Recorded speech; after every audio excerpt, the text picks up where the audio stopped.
రే అమ్మాయి గుడ్డిది కాదురా. కానీ నువ్వు గుడ్డోడేవు కదరా. సర్లే ఆ అమ్మాయి నీకు వర్కౌట్ కాదు కానీ పదా. Acho chango ఏ?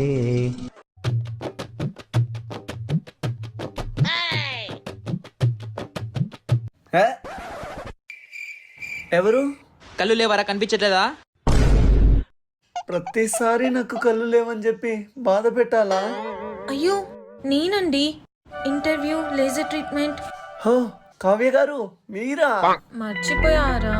కళ్ళతో చూస్తే మర్చిపోతామేమో గాని మనసుతో చూశానండి, ఎలా మర్చిపోతా? ఎక్కువ లాగద్దు, విరిగిపోతుంది మనస్సు. స్వీట్ తీసుకోండి. అయ్యో నాకు జాబ్ వచ్చిందండి, ఇక్కడే రూమ్ తీసుకున్నా. హో కంగ్రాట్స్ అండి. సరే అండి నేను వెళ్ళొస్తాను.